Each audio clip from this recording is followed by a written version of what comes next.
journey into being self-employed. So for everybody that's new here, my name is Techman Sam. I've quit my job.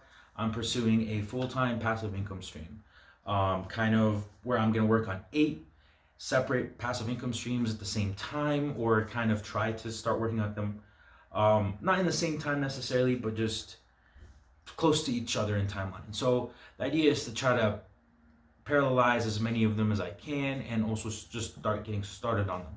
So I came up with a list of 8 that I would like to pursue, and the first being YouTube. As you can see, you're on my channel. This is the first passive income stream I'm going to try to chase. And right now I'm still in the beginning of that journey. Thank you for everybody that's subscribed right now. I believe we broke past 140 as of the time of the recording this. And I appreciate everybody for the support. So yeah, so for today, kind of the main thing that I want to talk about in terms of YouTube is why I chose it, and kind of what makes it a perfect choice for passive income, for me at least, for a passive income stream that I'd like to support or chase. First, number one being that I'm wanting to become a more social person, and I want to get more comfortable talking to the camera and people. And I found that I did some YouTube videos last November over software engineering, and I really like doing that. I really like being comfortable talking to the camera. And so now that I'm self-employed, I really wanted to get back into it. So here I am today, getting right back into software engineering. Well, not software engineering, oops, brain fart moment there, but right into making YouTube videos. I never stopped software engineering, well, maybe now, but yeah, so I'm right back into making YouTube videos. I'm really enjoying this so far. I'm enjoying being self-employed, just being able to allocate my time as I want, being able to work late at night if I need to, but resting during the day, and so forth. But yeah, so I was spending a lot of time trying to make this video. This might not even be my first recording, just because I've been saying things that maybe not make the most sense, but I want to be as authentic as possible. But the moment I go off a tangent, I'm like, all right, let's stop. But yeah, so this is my YouTube channel, and thank you for being here. And that's the first passive income stream that I'm going to chase. The second being affiliate marketing. So affiliate marketing is actually a great income source. What I mean by this is you can find a bunch of videos. I can share some with you. I just talk about affiliate marketing, go in depth. I won't be going into that, but I'll just go at it at a high level. So affiliate marketing is the process of which you go to an e-commerce seller that is on a website, or a service seller, and then what you do is you personally market their product or service. And when someone subscribes to that service or buys that product within a certain time period of clicking the link that they gave you as an affiliate marketer, you can get a commission of that sale. So for example, some items on Amazon can pay you pennies on the dollar. Others will pay you like dollars every time it's sold, or sometimes higher. So it just depends on the item that you're selling or targeting to sell.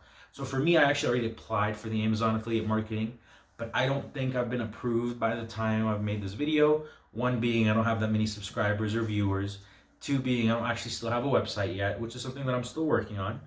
I'm actually in the process of coding it up, and I'm going to have a website for my business, and I'm going to be featured on there. And then I'm also going to have a personal website for this individual channel where I will actually share more content and actually just have a lot more stuff going on there. Especially like information, and as the channel and the business itself grows, I'll actually start sharing a lot more on there as well, to try to have an actual traffic there, and just make it something that is useful for people. And then the second thing that I want to do is, or the third thing, not the second, because we just talked about the second being affiliate marketing. The third thing is blogs.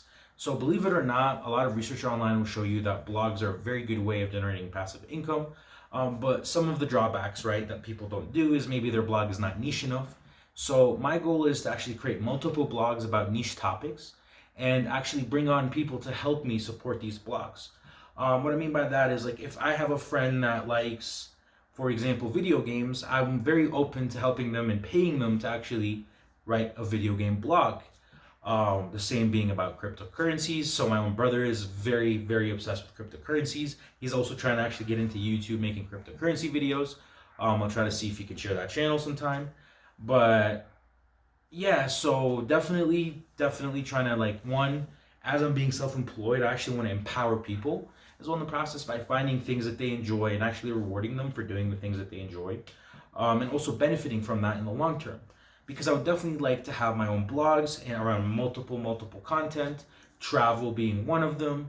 I'm also thinking down the line, as I actually start making this business get off the ground, I'll actually have my own travel vlog where I plan on, the long-term plan is to actually go into and like travel blog as well, about going through South America, Asia, and Australia. I just want to travel the world, honestly, and just kind of explore a lot of places that I've never been before. So the number 4, which is one that I'm actually really passionate about, is actually books. Believe it or not, books digitally, as well as on Amazon and ebooks, are also a good passive income source. And what I mean by that is, I plan on actually writing a book. I'm not personally going to write every little page of the book. I'm going to actually hire someone because I'm terrible at writing. But I'm actually going to hire someone to help me finish and write my book, so that I can actually get my science fiction novel out there and share it out with the world, because I really like science fiction. I mean, I'm a technology nerd, and I've always had my own type of sci-fi fantasy type kind of idea in my head that I want to get down on paper and actually sold and see what people think about it. But yeah, something that I've always wanted to do. And then number 5 is going to be a REIT. So for those who don't know, REITs are real estate investment trusts. And what that means is there's a business out there or a trust that has a lot of money, and they are responsible for buying properties, maintaining them, renting them out, managing them, and so forth. And in return, for certain tax advantages that these businesses get, because they're getting monthly revenue, they can give out 90% of their monthly income tax-free. And what that means as given out is this is kind of like a form of dividends, right? It's like a monthly, quarterly type dividends where they're paying 90% of their dividends, or their profits as dividends. And this is great. So I'm actually already invested in a few personally. And I hope as the actual business grows, that as I get excess capital, I'm going to put a lot of money into REITs as well as stocks, which I also consider passive income, because as a stock goes up, that is actually considered passive, because you're not doing a lot of activities to maintain that. The only activities you do are buying or selling in that case. And the 5th thing, or the 6th thing, is going to be SaaS.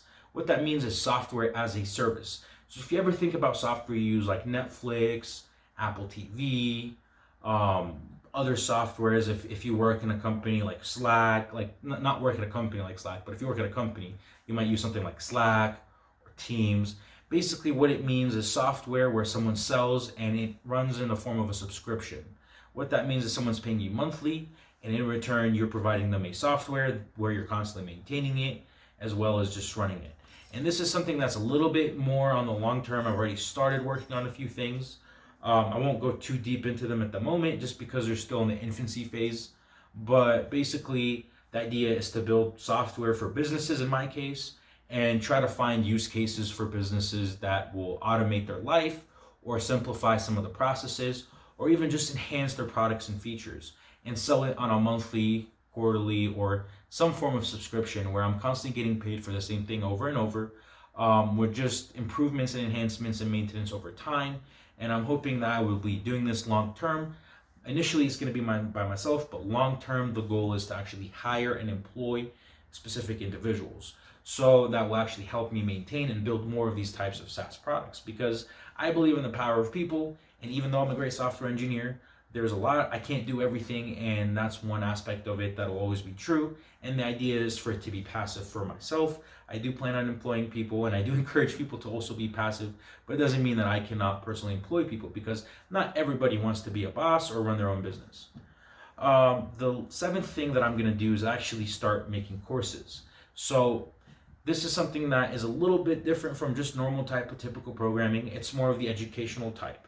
So something that I've received as a lot of feedback from people is that I've worked with actually, that I'm good at teaching them things that are new or things that they never knew before.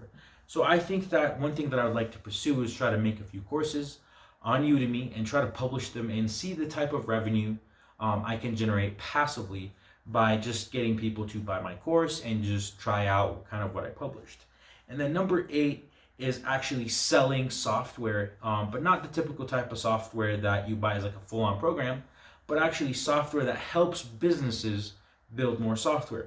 For example, let's say someone is trying to build a delivery app similar to Uber or similar to Postmates or any of the other apps out there like that, like Dash and all of them. So whatever that people want to do, so you can build these types of templates, and these are kind of full-on applications. Maybe they don't have the back end or like kind of the server that they need to talk to, or sometimes they do in some cases. And basically people sell these as an entry point, and then the business that buys this product gets to customize it the way they want and then sell it or use it as their product or service. And this dramatically cuts development time. So something that I plan on doing actually is building some of these types of softwares and templates and selling them. And hopefully that this can generate a lot of revenue. As a matter of fact, one website I saw was selling this types of software exactly. And I saw a package that had 110 sales at 150 euros, which was the equivalent of like $200 at the time. I'm not really 200% familiar on the exchange rate, but it was something close to $200. So when you multiply that by 110, you're looking at close to $20,000 in just revenue from building something one time and selling it. Now, of course, you can say that the time spent initially building it and so forth, but this is only within 1 year of selling that product. So if they keep selling the same product for 10, 20 years and it gets sold to 1,000 people, and as this actual habit of buying and selling software to build like actual components becomes a little bit more normal and grows, these types of revenues can grow exponentially with it as well. So yeah, these are the 8 that I plan on pursuing. I will say that there are a lot more, and as the definition of passive income is, it is any income that you don't have to actively pursue. What that means is you do work. It doesn't mean you don't do any work. It's not magic, but it's just something that you do a little bit of work or some work, or sometimes it's a lot of work. For example, this YouTube video took me a lot of work because I need to sit there and record, make sure the lighting is well, because I'm pretty sure you guys don't want to see a blurred video that doesn't look very good. And neither do I want to make that type of content. I want to make high quality content. I want to continue improving my content. But yeah, so passive income is not magic. It's very straightforward. And if you want other examples, if you are artistic in nature, you can make a website where you sell paintings, digital paintings or digital art photos. Or if you're photography, you can go sell your photographs, right? If you took a really nice picture of nature, you can go post it somewhere and sell it, and you can make a little bit of revenue, but over time that can amount to a lot. And if you're a musician, right, you can put your music on Spotify and just grow your audience, and that is also passive income. So there's a lot of different passive incomes out there that you can pursue. Of course, everybody should gauge their passive incomes according to their skill sets, what they know well. So for example, a passive income stream is to own real estate property, right? Because real estate is a really good passive income in the sense that every month you're going to get revenue, and as long as nothing breaks in the house, you don't have to do absolutely nothing. But the only time you have to get involved is when something breaks, a tenant leaves, or if any types of issues occur on the property. But other than that, being a real estate owner and renting out the property is very passive. This is not similar to Airbnb. I would say that's less passive just due to the level of involvement that you have to do, but it could still count as passive income. But I would say it's a side hustle for sure. But yeah, thank you for tuning along. If you've hit this far, please hit the subscribe button if you haven't already, and please hit the thumbs up. It really helps for the YouTube algorithm. It'll help grow this channel, and it'll help me be able to actually get more content out there and make more content, and hopefully educate you more as the following weeks and years come along. Thank you so much. You guys have a wonderful day, and everybody that's watched, and I thank everybody for supporting me so far, for getting this far as well in my video. But yeah, thank you so much, and please leave a comment below. What did you think about this video? Any suggestions? Do you think I should stop doing these kind of continuous takes where I don't actually take a break in between and just kind of shoot something and try to do less kind of transitions and try to keep this more of a conversation between me and you, the camera? Or do you want me to do something more where I kind of show you pictures and audio, like, or clips or things that relate to what I'm explaining? Please let me know in the comments below, and tune in for more. I'll be trying to publish in weekly. Every week I plan on making one video to summarize 5 days worth of progress on the actual business. This week is a little weird because it's me going back into the whole business thing. But yeah, the next plan is to launch my next video by next Sunday. And hopefully that I will have more content. And some of it will be kind of the consulting business. For example, how much revenue I've made week to date so far, just consulting. So far, I'll say, for example, I've already made $450. I plan to hit $1,000